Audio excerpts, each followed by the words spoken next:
Great. Well, so thanks again for the invitation to come and talk to you all today about the Carpentries, what it is, what it's like at the University of Michigan. I'm off in the med school, like many of you, and so we don't do a whole lot of teaching. And so for me, at least, being involved in the Carpentries kind of satisfies that itch of working with people that don't have much programming experience and trying to kind of raise the bar, as it were. And we've got a great group of people here at the University of Michigan that have been involved in this, and I'm the fearful leader, as it were. And as I see more and more of them walk in the room, I get more nervous that they'll be mad at what I say. So, so we have this existential problem that I see as a scientist. So my lab primarily does DNA sequencing and DNA sequence analysis. We're heavily involved in the microbiome field. When I go to give talks like this at other campuses, at lunch with the graduate students, I love to freak them out by saying, who currently has a data problem? They all raise their hands, and I say, who thinks they're going to have less data in 10 years? Right? It's just going to continue to compound. Our data sets are getting larger, and they're getting more complicated. Unfortunately, our curricula that we train these students with does nothing for data science. Right? It includes nothing to help them to really analyze that data. We train them how to interpret a Western, but we don't train them how to parse a FASTA file. And so when you look at curricula like PIBS or other things, that they're fantastic, but we're really missing that element. And when you start talking about adding things to a curriculum, people are always saying, well, what are you going to remove? And so, so this is kind of the big problem. And so this is, I thought, nicely encapsulated a lot of how I see a lot of bioinformatics work. Of course, no one here has this philosophy, but basically, phishing's not that hard. Programming's not that hard. You can learn R, you can learn Python in an afternoon. It's not that big of a deal. Who cares if we throw around jargon? Ken will tell you that one of my shticks is I'll sit down at an IT meeting with other people from the basic sciences, and somebody will start throwing out jargon. I'll say, I don't know what that is. Right? Just pick a TLA, three-letter acronym, and I'll just say, what is that? And it kind of hopefully drives home the point to some people that you're used to talking at a certain level, but when you have people that are just starting out with programming, you've got to remember what it was like that first time you learned to code or the first time you learned to work with a computer. So what I find, and I train these people in my own lab, whether they're coming out of undergraduate programs to work in my lab as graduate students, or whether they're coming out of wet labs where they got a PhD and want to learn some of the bioinformatics analyses, that trainees are very hungry for these types of opportunities. They're also really hungry for getting meaningful teaching opportunities. That most grad students, when they TA a class, are running a discussion section, they're maybe grading, they're making sure they don't, students aren't burning down the building, or studying, chemical hazards. It's not super meaningful. They also have a very unique perspective on each other's needs and learning challenges, right? So there are these new people, like the people coming to my lab, who they know how to run a gel, they know how to do PCR, but they remember what it was like to figure out how do you move around the command prompt to get to a directory where you want to be on, say, your desktop. Something that's perhaps very far removed from many of us in this room. They also don't want to just be biologists, right? So being just a biologist, so to speak, and I'll just tell you that in software carpentry world, data carpentry world, the word just is not allowed because no one is just anything. And so, they don't want to just be a biologist, that they want to bring the computational aspect, they want to be more well-rounded, they want to get more experiences than doing bench science or doing the research that they're doing. And so the big question, going back to those existential questions, is how do we scale the number of people who can work with data? That, sure, like one solution, we might say is, well, we just need to hire more bioinformaticists and we can then deploy them to answer all these questions. I get emails from lots of people saying, hey, Pat, can you help us analyzing this microbiome data because we're swamped with all the other stuff we've got? And I'm like, well, I'm swamped with all the stuff I've got, right? And so there just aren't enough people to go around to help do this analysis. And so it really is important that we train the scientists in the lab to work with the data. And so what's come up through this is that there's many things out there, but what we might think of like Code Academy or things like that. But within the academic world, what has really been taking off is this organization called the Carpentries. It's a umbrella term for 3 organizations called Software Carpentry, Data Carpentry, and Library Carpentry. For the longest time, it was always Software Carpentry, and so I will frequently slip and say Software Carpentry. But Data Carpentry is a sibling organization, and then the Library Carpentry is as well. And as you might imagine, Library Carpentry is really geared towards librarians. It is an open global community that's goal is to teach researchers the skills to turn the data into knowledge. And there's 3 big components of this that I'm going to talk about. One is the curriculum. What are we teaching, and what are the skills that people need to develop as those research scientists? A big part goes into instructor training. I don't teach many workshops. It's the trainees on the university that are teaching most of the workshops, and then building a sense of community. So our experiences with learning, you might, again, go back to, as you were learning to code, you might empathize with these statements that, going to a course or a workshop where they felt like they didn't belong, right? And there's many reasons why somebody might feel like they don't belong. So in tech, it might be common because there's people speaking a jargon that is just opaque. Or you might be a woman in a room full of men, right? Or you might be the only minority person in the room. And so these are all problems that inhibit our ability to learn. And some of them have a lot to do with the actual content, and some of them are purely, or I guess you might say purely more community-oriented. And then you perhaps aren't likely to go back and do that, right? So if you have a bad experience with a workshop, or you have a bad experience with a certain community, you're not likely to go back there anytime soon. And so, again, establishing this community and what is, I think, I don't know if it's a buzz phrase, but this idea of a growth mindset, that you can learn. You can learn R. I can teach you Make. I can teach you Git. And you might even like it, right? So approaching something with that mindset that you can do something is very different from saying, this is scary, I don't think I can do it, right? So if you say this is scary, I don't think I can do it, then, well, right? I remember the first time I started using the scheduler on Flux or whatever we used before Flux. It freaked me out because I was only used to running things from my computer, right? And I didn't want to learn something new, scared me, and so I kind of shut down and didn't want to do that. And so I perhaps didn't use that resource because I didn't have that growth mindset, right? And so there are many instances where we run into this problem where we think, I can't do this, this is different, this is weird, I don't want to do it. And so what we really try to do as we teach is that it's not so much about teaching someone to become proficient, right? So the goal isn't to make you an expert in R or Python or Git. The goal is to get you excited about learning R, Python, Git, Bash, what have you, and helping you to feel like you're part of a wider community. And so again, the idea behind this growth mindset is the confidence that this is something you can do or continue to do and continue to learn. I don't know about you all, but so I've been programming in R for a dozen years, and I continue to feel like I'm learning new things, right? Part of that's because Hadley Wickham keeps churning out new packages, but I also just learn new ways to put different bits of code together to do different and cool things. That if I stop learning, then there's going to be a problem.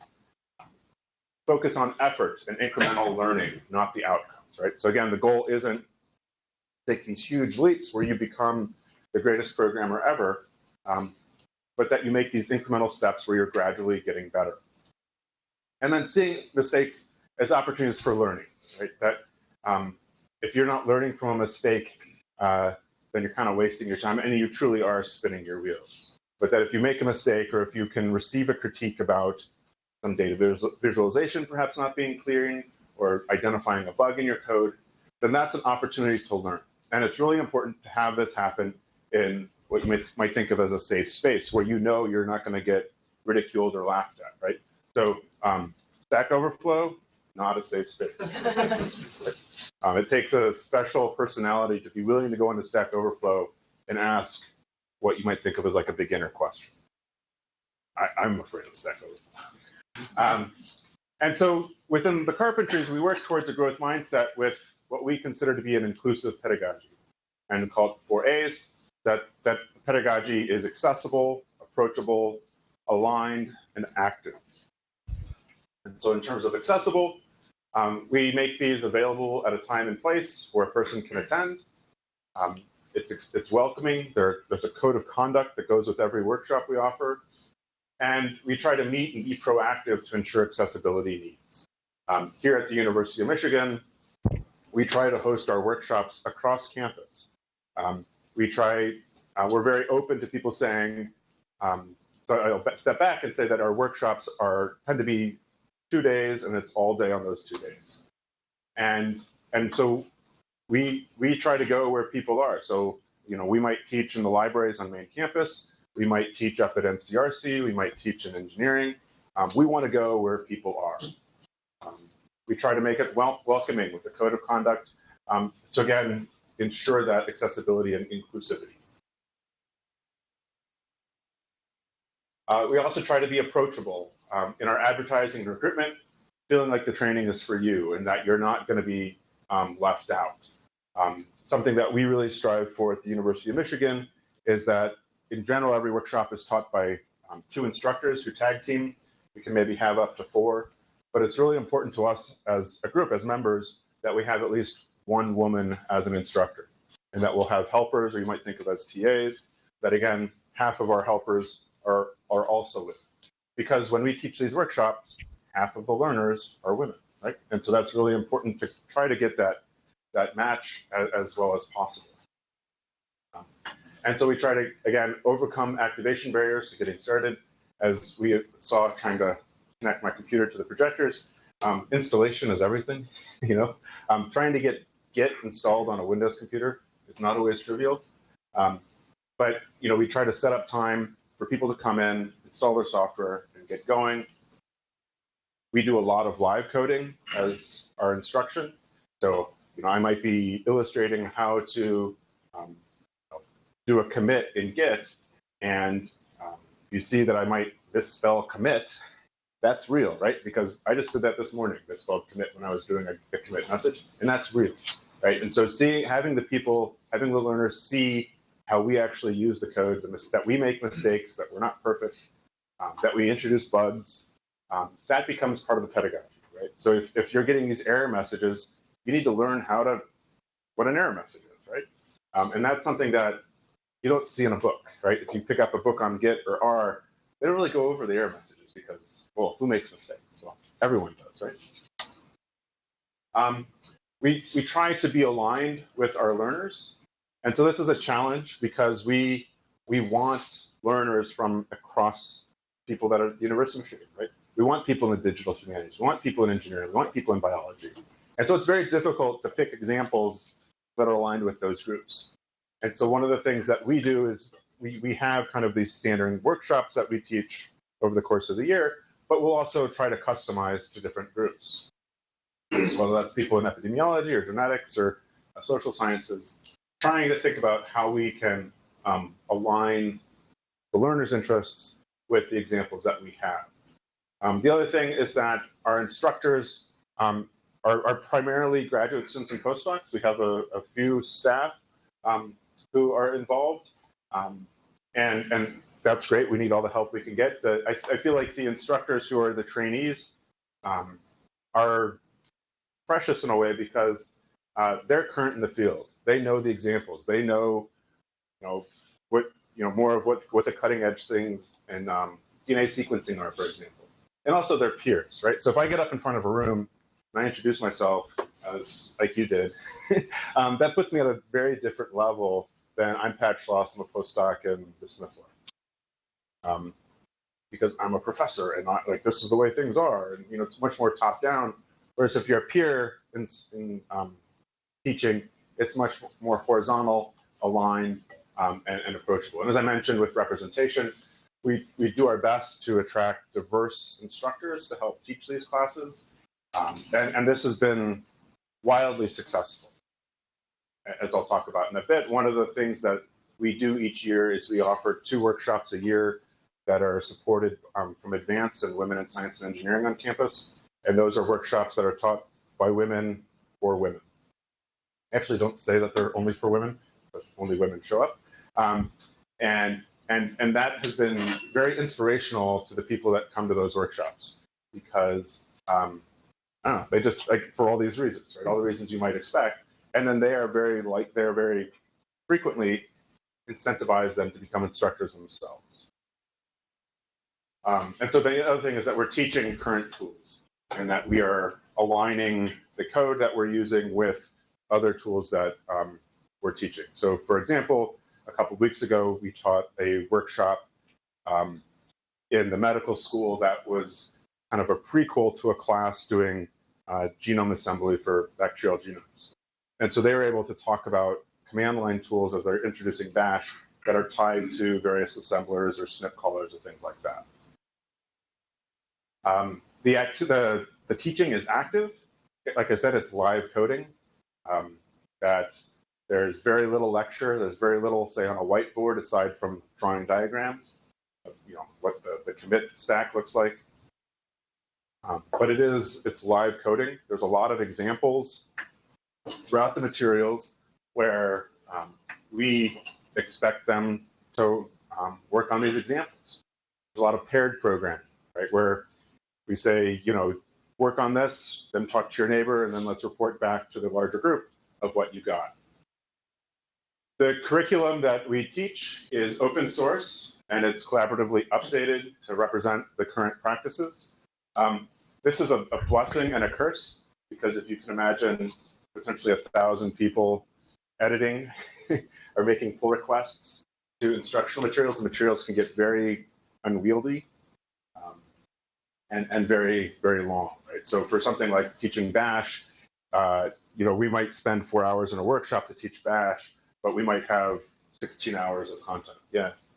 The Carpentries here at UMich have like a style guide so that at least the instructors are following the same style. Yeah. So there is and I'll show you in a bit the Carpentries website, but there is a central repository. Everything's on GitHub, but there's a centralized curriculum that we all draw from.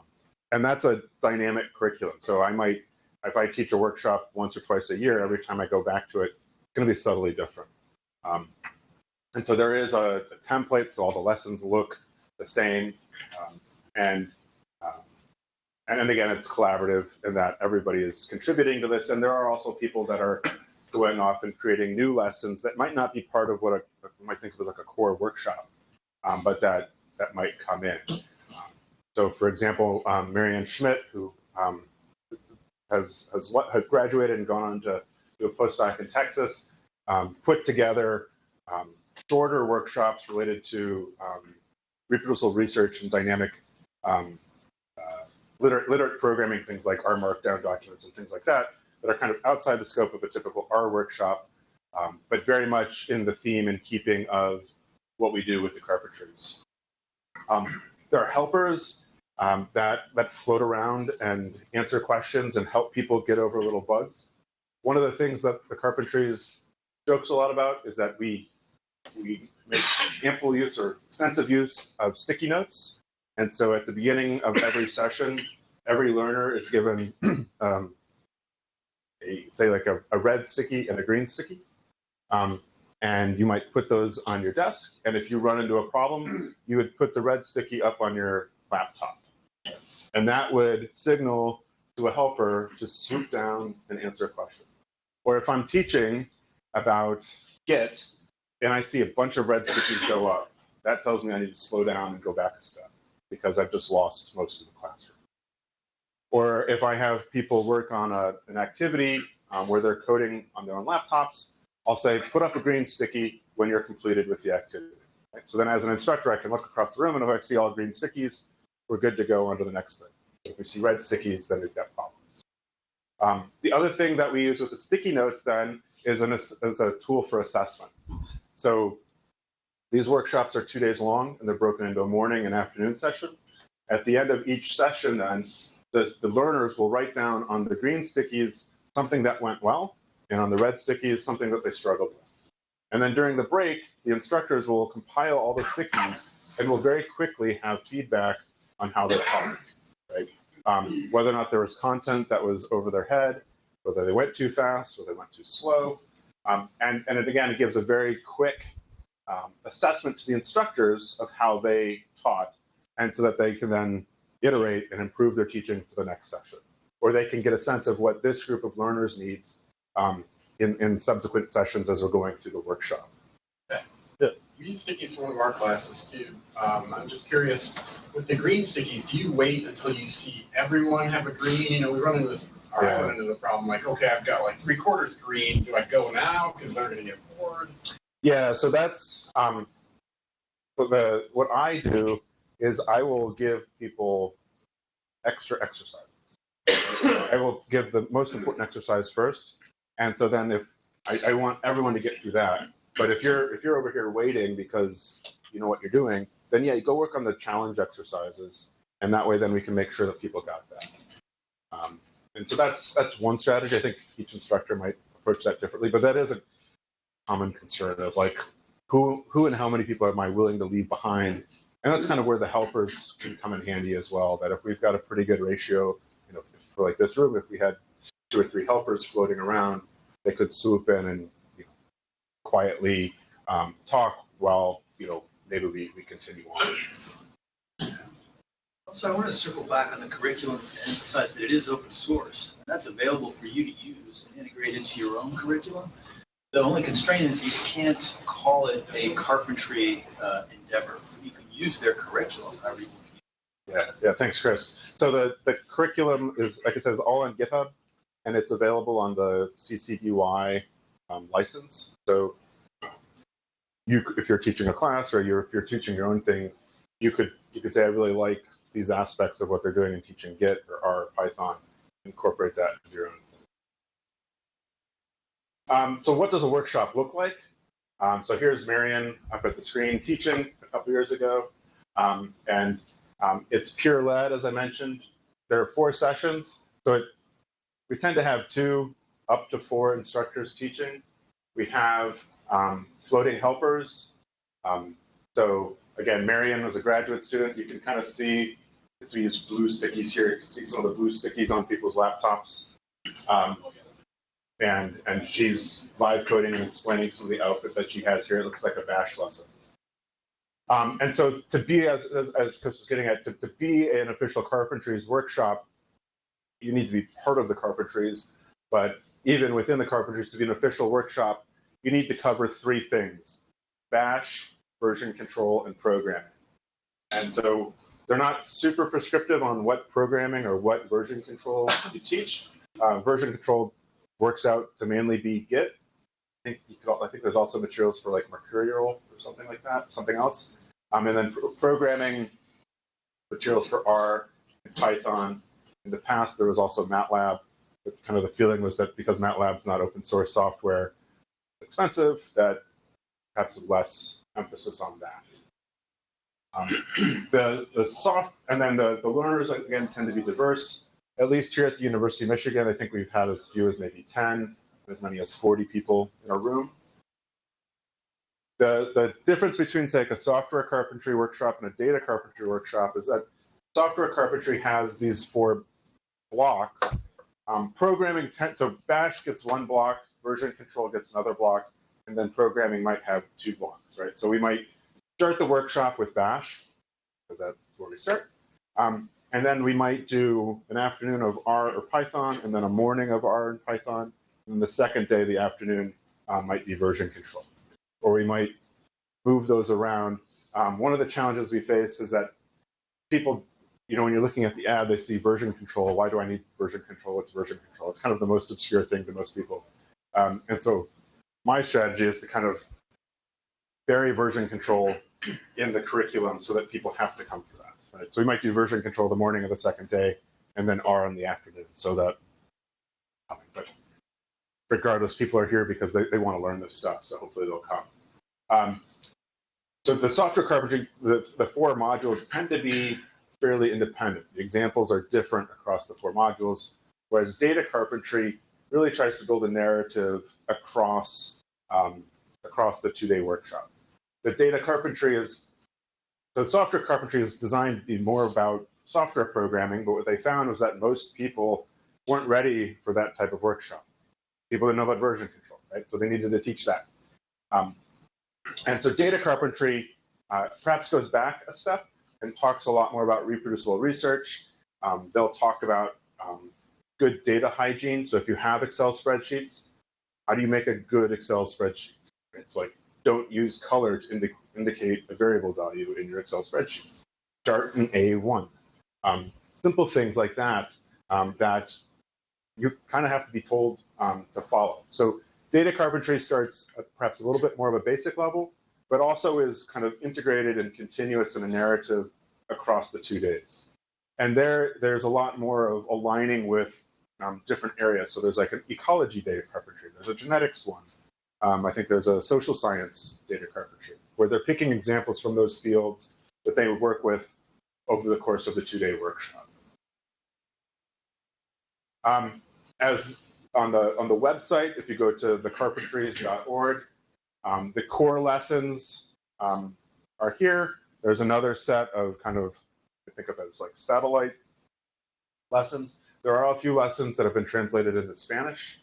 So you'll see things like Unix shell, version control with Git, programming with Python, plotting it with Python, programming with R, R for reproducible scientific analysis. And so there's a couple options for Python, a couple different options for R, Git, and Unix. Here are links to go to the actual teaching materials. So as we're teaching a workshop, when we set up our workshop site, we have links to, say, the Unix shell, version control with Git, and maybe R for reproducible analysis. If you want to then work on making modifications to those materials, there's a link to the sites, to the repositories on GitHub. There's a reference, there's an instructor guide, and then there are multiple maintainers for each repository.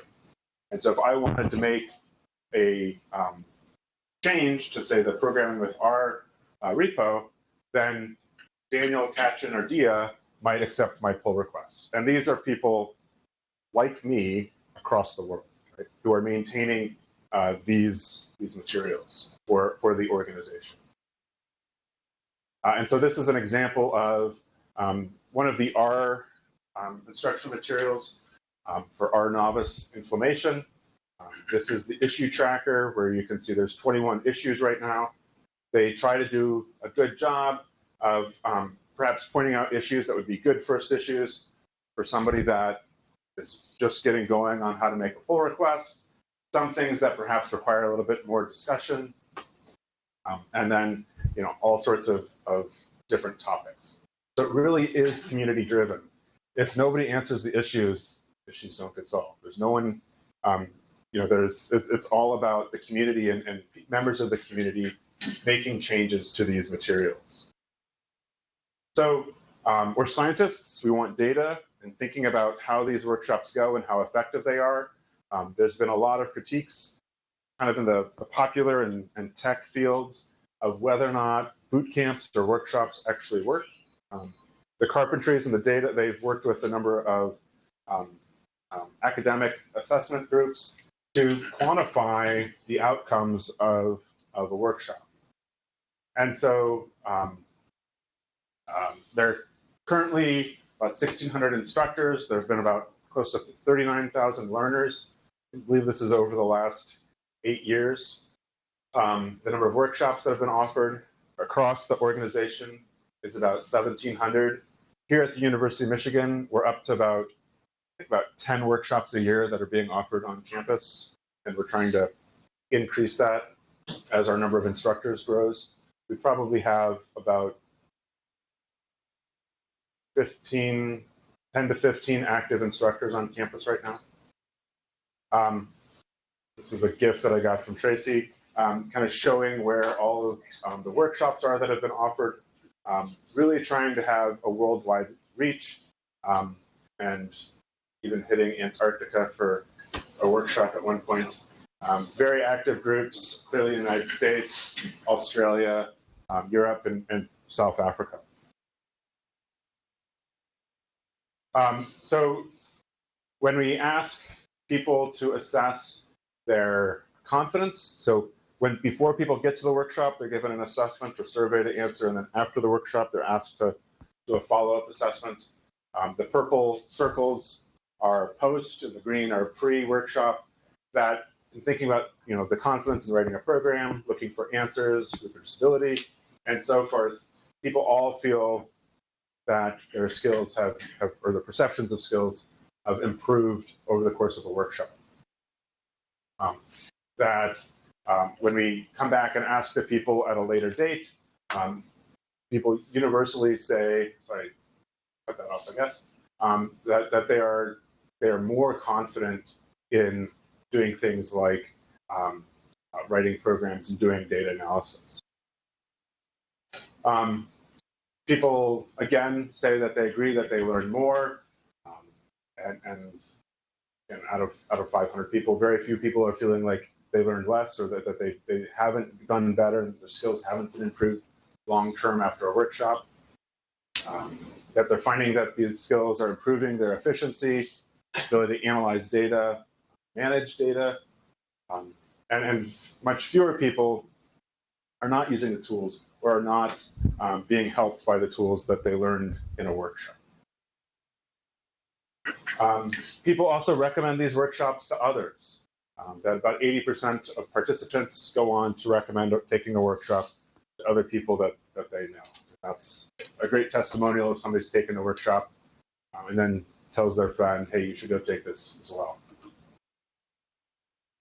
These workshops also offer, again, this idea of a safe space for continued learning, that you're a group of, say, 20 people taking a workshop. Well, you now have 20 other faces on your campus that you can work with as you continue to learn.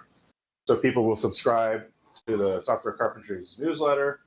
They volunteer to become a helper at a workshop or to become an instructor, contribute to lessons, participate in community calls. So the Carpentries will hold these community calls several times a month to talk about different changes or ideas people have for what to do with the curricula, or different activities that we should be engaged in. And people have gotten involved in the governance by joining committees as well. And so people continue to learn by using some of the self-guided carpentry materials. So I learned Make by following the Make materials through Software Carpentry, even though Make isn't something that's part of the core curriculum. We also don't have the ability to go all the way through teaching people how to make a pull request, right? So we can get you to the point of maybe making a push to your own repository on GitHub. But there's more materials in the materials that you could then go back and learn how to make a pull request or deal with merge conflicts or things like that. And so people continue to participate in other courses, engage in meetups, things like an R user group or Python user group in their local area. And so the thing that impresses me most about the Carpentries is that it really does create what they call these communities of practice, where you have a room full of people that have all gone through this workshop together, and you then become that community of practice where perhaps your skills are all at a similar level, or some are ahead or some behind, but as a community you work together to improve as a group. And these, the goal is that they're inclusive and accessible, that there's opportunities to fail while learning.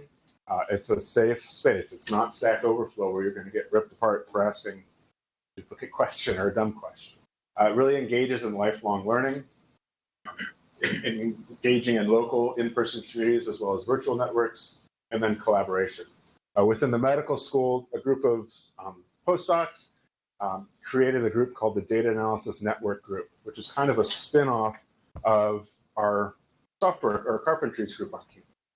And again, the idea being that we have these smaller communities that people can continue to return to help to strengthen their skills over a long period of time, because we can't teach people everything they need to know in 2 days. as an organization, at the Carpentries level, really try to reach a broad and diverse community. 60% of the participants are white, about 30% are Asian, and going down. Of course, we always want to improve our outreach to underrepresented groups. We tend to have more women participating than males. And so, again, this is something that is, I think, striking in the tech world when most tech organizations are dominated by men. And so, again, giving an environment to help women and others learn to program will hopefully help us to overcome these barriers in terms of underrepresented groups and technology and coding. So Tracy Teal, who's the executive director of the Carpentries and who gave me many of the slides in this talk, has taken the saying that I think is really wonderful: if you want to go fast, go alone. If you want to go far, go together. And that, sure, it's a lot easier to perhaps get all the books you can and figure out how to use Stack Overflow and use these different websites, and you'll maybe go fast, but you're maybe not going to go as far as you could if you had a community behind you. And this is really emblematic of what the Carpentries is trying to be. So at the University of Michigan, we've been active for about 4 years now. My understanding is that before 2015, there'd be sporadic workshops that we might hear about across campus. In 2015, or before January 2015, Meg Duffy, who's in ecology and evolutionary biology, and myself started talking with Greg Wilson, who at the time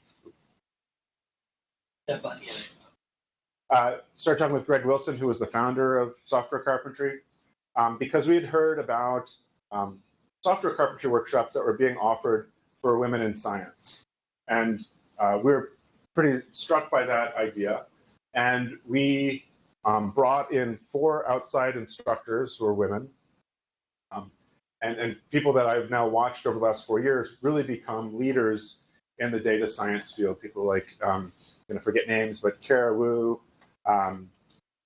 Christy Bahai, Sarah Supp, and basing on the name of the fourth woman. But they taught parallel workshops to a total of 70 women, and we offered it in NCRC, and it filled in hours. Right, so we opened it up. 3 hours later, it was full. We had a waiting list. It was pretty remarkable. So based on that success, we then that June became a partner organization with the Carpentries, which means that we pay an annual subscription. We're then able to organize our own workshops, and then the Carpentries agrees to train about a dozen instructors a year. And through that, then we've been able to offer workshops.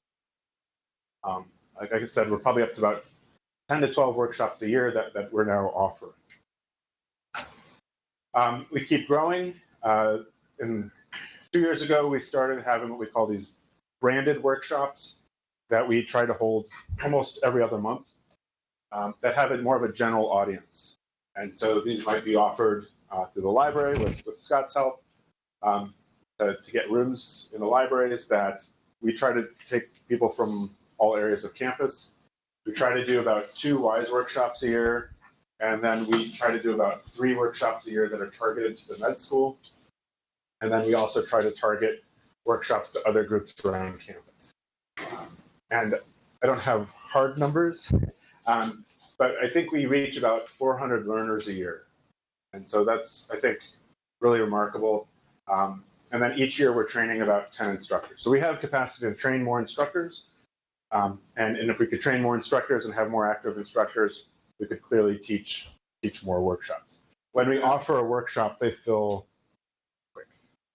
How do you get the word out? How do you guys advertise for these workshops? Yeah, so they pretty much advertise themselves. And so if you haven't heard about us, it's not because we're not advertising well, because they're filling up in hours. Right. But we have mailing lists of people that have expressed interest in the past in the Carpentries. We have departmental mailing lists that we're all part of. What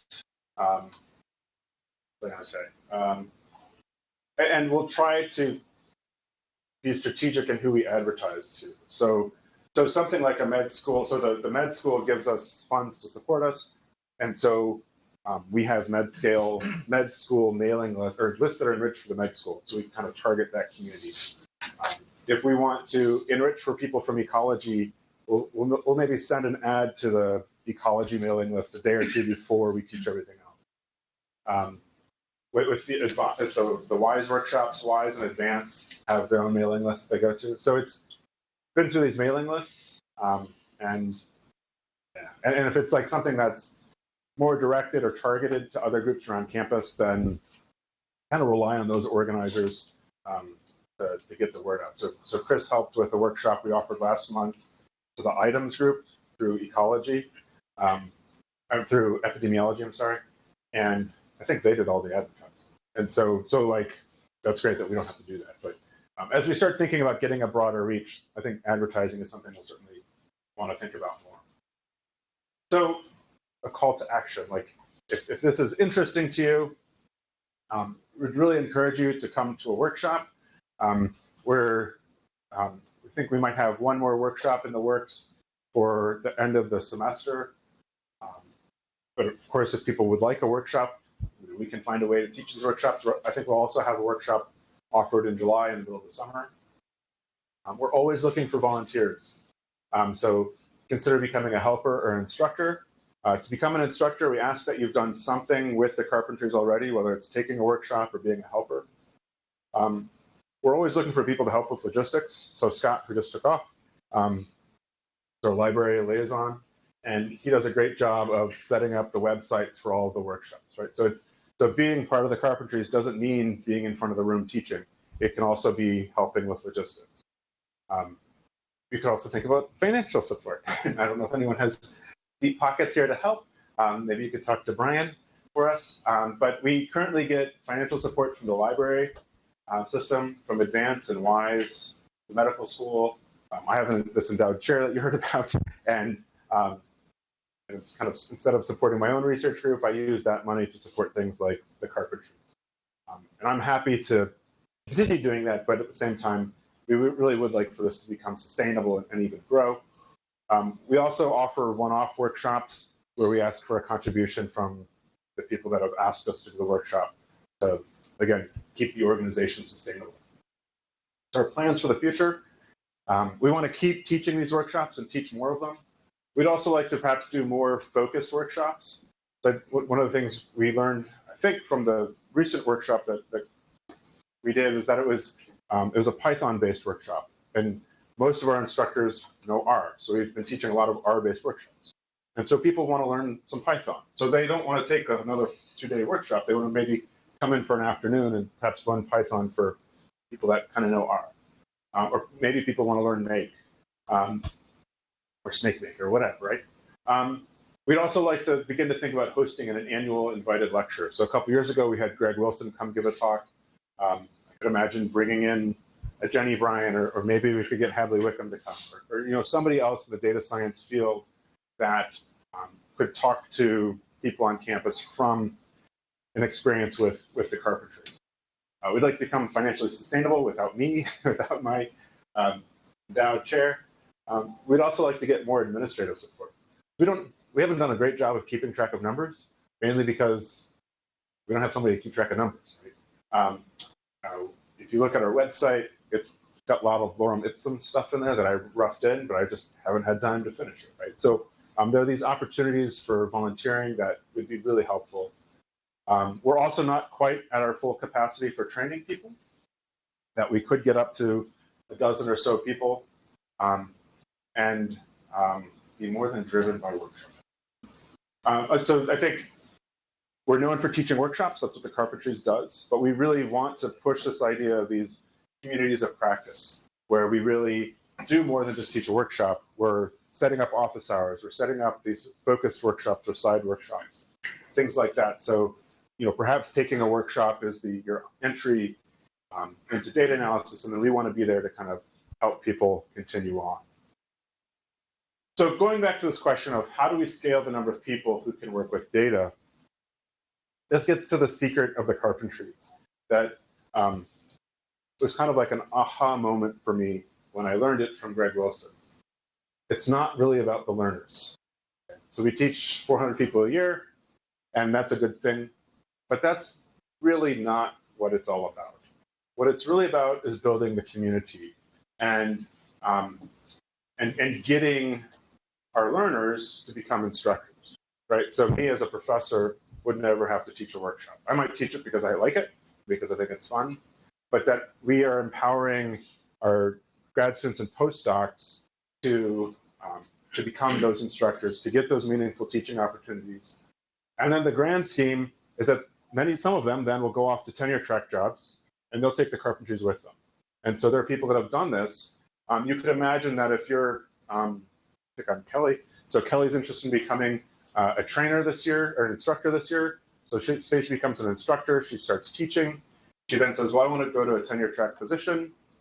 And she shows up at perhaps a primarily undergraduate institution. This is all made up.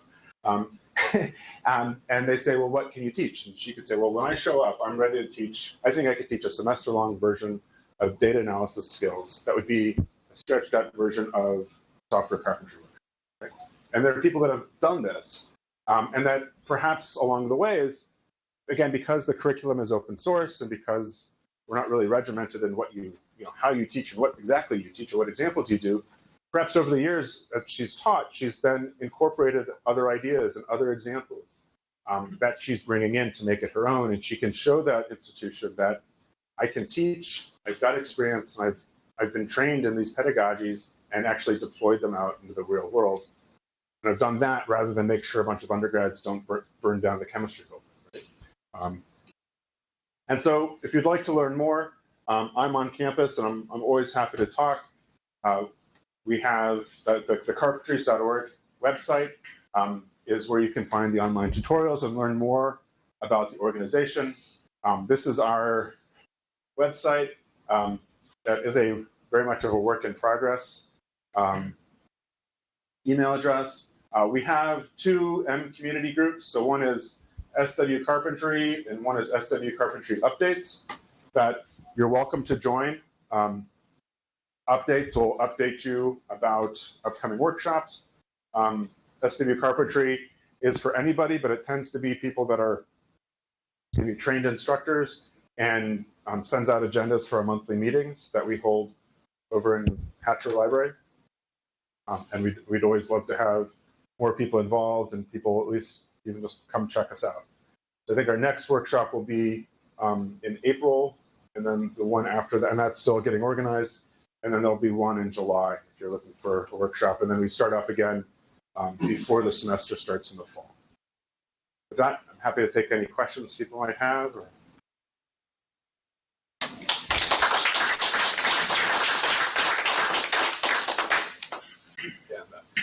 Due to the interdisciplinary field that like biostats or bioinformatics has, and you already talking about this, we've already seen this very apparent, that there has to be some form of knowledge before somebody can be an instructor for software carpentry, insider knowledge, so to speak. But is there anything to be said about, at least at your level, because it's a little higher level than me as a student, of these departments supporting pedagogy of these interdisciplinary fields? Because you come to a bioinformatics course and there's no educational material on how to teach bioinformatics. And that is a specific skill set that is not nurtured at this institution. Yeah, and I think that's a big challenge. And so my MO has always been to kind of try to lead by example. And so, I mean, I have no incentives to teach through the med school, but I do this because I think it's important and it's going to help me attract good students and postdocs and get them up to speed faster. Somebody over in public health was telling me about how they've moved from SAS to R. And in the first semester of first class they take that is using R, they're given all this cookie cutter code and they're told to copy and paste it into R. And so then they get to the second semester and the instructor expects that they know R because they've gotten all the way through. And they don't, right? So there's still a lot of work to do, but we are trying to integrate with like we're trying to integrate with them to say, hey, let's have a workshop so people at least have an idea of what's going on with our EEB, Ecology, Evolutionary Biology. I think has a boot camp for kind of incoming grad students, and we've gotten somewhat involved with them. Perhaps not teaching like an official software carpentry workshop, but trying to teach some R. So we're trying to kind of reach our tentacles into these different areas, but it's slow. Kind of think, Kevin, or Sorry, no, yeah. So I took the instructor training like many years ago, and it was fantastic. And one of the things that I think is distinctive about their instructor training is that it's not trying to teach you Python. It's not trying to teach you version control. It's trying to teach you pedagogy so that you can really try to get in the mindset of a learner and really engage them to create that safe community of learning. So it's a really super focus. The other thing also is that you mentioned this, Pat, like the people in the front of the room, they're not necessarily the expert, proficient masters of their domain. They're peers.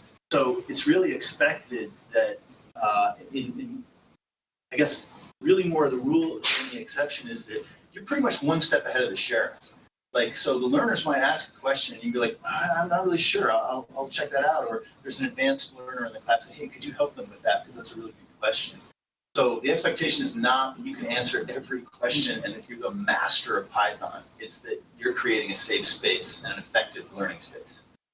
I guess what I was trying to go off of was starting a dialogue about software carpentry is great, or the Carpentries are great. And I've started my own group that had this same concept in mind, and everybody just told me, what about software carpentry? What else? Like, I understand the importance of it. I understand the benefit it's brought to this campus. The dialogue I was trying to say is, why isn't this is extracurricular? Yeah. Why isn't the campus have something that's saying, this is how pedagogy should be approached in the department? Because how long is instructor training? And do you think that that's sufficient to make you a good instructor? Yeah, I understand your point, and I think that's a big problem. And there are certainly groups, I think, on campus, like the Academic Innovations and others that are trying to do things to improve instruction on campus. And we're just a bit of that. And I think if I stuck my neck out a little bit further and try, I could get people's attention.